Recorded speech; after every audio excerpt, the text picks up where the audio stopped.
ఊహించారా sir ఎప్పుడైనా చంద్రబాబు పక్కన టీడీపీలో ఉండి జగన్ ప్రభుత్వాన్ని విమర్శించిన కేసీఆర్ అని అదే జగన్ పక్కన నిలబడి అదే టీడీపీని అదే చంద్రబాబుని అదే లోకేష్ని విమర్శించాల్సి రావడం, ఆ పార్టీ నుంచే టీడీపీ మీద పోటీ చేయాల్సి రావడం? అంటే మీరు అబ్జర్వ్ చేస్తే నేను ఏ రోజు కూడా అన్నెస్టీగా రాజశేఖర రెడ్డి గారి మీద కానీ జగన్మోహన్ రెడ్డి మీద కానీ లేదా ఎనీ ప్రతిపక్షం మీద కానీ అన్నెస్టీగా నేను ఎప్పుడు కూడా ఒక కామెంట్ చేయాలి. మీరు చూసుకోండి హిస్టరీ కావాలండి.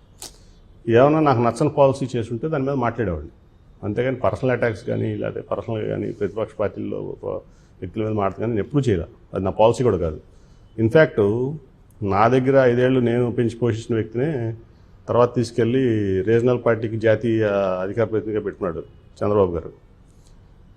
టీడీపీ హెడ్ ఆఫీస్లో టీడీపీ అఫీషియల్ ప్రెస్ రూమ్లో కూర్చుని ప్రెస్ కాన్ఫరెన్స్ రూమ్లో ముఖ్యమంత్రిని బాస్డీకి అన్నాడు ఒక వ్యక్తి, మీకు తెలుసు. తర్వాత కొంతమందికి ఎవరు అభిమానులు ఉంటారు, ప్లస్ ముఖ్యమంత్రిని తిట్టాడనే వాడికి కోపం వచ్చి ఏదో 1-2 రాళ్ళు ఎత్తే గ్లాసులు పేలినాయి. దానికి పెద్ద ఇష్యూ చేసి చంద్రబాబు నాయుడు ధర్నా కూర్చున్నాడు. నేను అల్లని చెప్పాను, నేను రాను, మీరు తప్పు చేశారు. అదే నేను మీ పొజిషన్లో ఉంటే అదే మనిషిని అదే ప్రెస్ రూమ్లో కూర్చోబెట్టుకుని సారీ చెప్పించేవాడిని ముఖ్యమంత్రిని పెట్టుకుని బాస్డీకి అనకూడదు కదా ఎవరు. అంటే కేసీఆర్ నాని ఇలా ఇండివిజువాలిటీని ప్రదర్శించడం ఈ చంద్రబాబుకి కేసీఆర్ నానికి కూడా నచ్చకపోయి ఉండొచ్చు కదా. ఆ రోజు జరిగింది ఏంటంటే నేను రానంటే మన నెట్టం రఘురామ్ గారిని, నరేందర్ని, వీళ్ళందరినీ పంపించి నన్ను బతిమాలి ఆడ వరకు తీసుకెళ్ళాడు. ధర్నాకి తీసుకెళ్ళా. సాయంత్రం 5ంటికి వెళ్ళా. ధర్నా ముగిస్తున్నాడు, బాగోదు అంటున్నాడు, చాలా ఫీల్ అవుతున్నాడు, నువ్వు రాకపోతే కొంచెం ఇదిగా ఉన్నాడంటే వెళ్ళినా మాటమంటే నేను నన్ను ప్రసంగించమన్నాడు. నేను మాట్లాడకపోతే నన్ను చేయబుట్టుకుని బస్సులో తీసుకెళ్ళి కూర్చోబెట్టి బతిమాలుకుంటే వచ్చి మళ్ళీ మాట్లాడేది. అంటే మనకి రాజకీయాల్లో ఉన్నామని చెప్పి మనం ఒక పార్టీ పదవిస్తుందనో మన పార్టీ ఏదో బెనిఫిట్స్ ఇస్తుందనో మనం అన్నెసరీగా మాట్లాడకూడదు, మన పర్సనాలిటీ మనం డిగ్రేడ్ చేసుకోకూడదని నా భావన. కానీ ఇప్పుడున్న రాజకీయాలు అలా కుదరదు కదండి. ఇప్పుడు మీరు మీరు మీరు వైసీపీలో చేరారు, వైసీపీలో కూర్చొని చంద్రబాబుని తిట్టడం అంటే వాళ్ళు ఊరుకుంటారా? చంద్రబాబుని తిట్టను అంటే, టీడీపీని విమర్శించను అంటేనే మాగుంట శ్రీనివాసరెడ్డికి మీ కొలీగ్ ఆయనకి సీటు ఇవ్వలేదని ప్రచారం, మహేదర్ రెడ్డి కందుకూరు ఎమ్మెల్యేకి సీటు ఇవ్వలేదని ప్రచారం జరుగుతుంది. తీసేశారు పాపం ఆయన్ని. మహేదర్ రెడ్డి సిట్టింగ్ ఎమ్మెల్యేకి సీటు ఇవ్వలేదు, ఇదే కారణాలు చెప్పారు.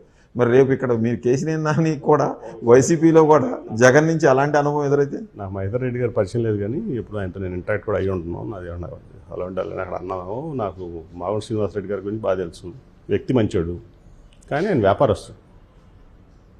ఆయన పక్కా వ్యాపారస్తుడు. ఆయన ఎంపీ అయ్యేది వ్యాపారం కోసం, అది ఆయనే ఒప్పుకుంటాడు.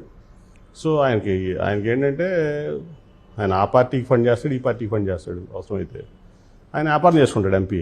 సో జగన్ గారు అనేది ఏంటంటే నా పార్టీలో ఉన్నప్పుడు నాకు లాయల్గా ఉండాలి కదా అంటాడు. సో దాని మీద తప్పితే నేను జాయిన్ నుంచి అదే కోరుకున్నారేమో. నేను అట్లా ఉండను అంటున్నా. నేను ఎందుకు అనవసరం తిడతాను? జగన్తో కూడా అలాగే ఉంటారా? నేను ఇప్పుడు చంద్రబాబు నాయుడు పాలసీ మీద విమర్శిస్తా, కానీ ఇవాళ మీరు అబ్జర్వ్ చేస్తే జగన్మోహన్ నేనేమి బూతులు తిట్టినాయి చంద్రబాబు నాయుడు కానీ లోకేష్ని కూడా అన్నాను. నేను పాలసీ ఇదిగో ఆ రోజు జరిగింది ఇది, ఈ రోజు జరిగేది ఇది. ఆ రోజు ఈ పాలసీ పెట్టారు కాబట్టి ఈ పాలసీ కరెక్ట్ కాదు, లేదా ఈ పాలసీ కరెక్ట్ కాదు, అంతవరకే మాడతాను. అది జగన్మోహన్ రెడ్డి గారు కూడా నాకేం చెప్పాలి, వాళ్ళని తిట్టాను. ఇప్పుడేగా చేరారు, ఎప్పుడైనా కానీ అంతేనా? అంతే. ఇప్పుడు ఆయన కూడా నాలాగా ముక్సూటి వ్యక్తే. ఇవన్నీ ప్రచారాలే. నేను ఇప్పుడు దాదాపు 70 రోజుల నుంచి నేను ఆయనతో ఇంటరాక్ట్ అవుతుంది. చెప్పే కదా, 1 గంట 2 గంటలు చూస్తే నాకు అర్థమైపోతుంది. ఓకే. సో ఇవన్నీ ఏంటంటే బయటికి వెళ్ళేవాళ్ళు మనం తిట్టమన్నారు, తిట్టలేక బయటకు వచ్చాం. ఏంటంటే మాగుంట శ్రీనివాసరెడ్డి గారు ఏంటి నాకు తెలుసు కదా, ఇన్ అండ్ అవుట్. వాళ్ళు మాగుంట శ్రీనివాసరెడ్డి గారి గురించి బీజేపీ వాళ్ళు 3 ఎంపీలని ఢిల్లీలో తీస్తే తెలుసా మీకు? మీనాక్షి లేఖి, పర్వేజ్ సింగ్ సాహెబ్, వీళ్ళందరూ ఈయనతో కుమ్మకాయ అక్కడ లెక్క వ్యాపారం చేస్తారు. అరెస్ట్ అయిపోయారు. ఇంకొకడు మన బిదూరి. కేవలం మాగుంట శ్రీనివాసరెడ్డి వల్ల 3 ఎంపీలను అక్కడ ఊసి చేసింది. టీడీపీలో నిన్నే మళ్ళీ చేరారు.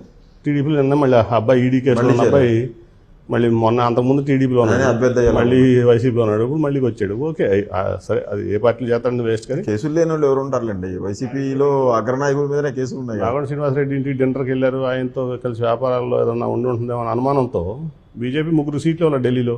3 ఎంపీలు, సిట్టింగ్ ఎంపీలకి, మీనాక్షి లేఖి మంత్రి, at the same time Parvez Singh Saheb ex chief minister కొడుకు, ఇంకో రమేష్ బిదూరి అని 2 times 3 times ఎంపీకి సీట్లు ఇవ్వాలి. ఎవరో ఈయన వాళ్ళే.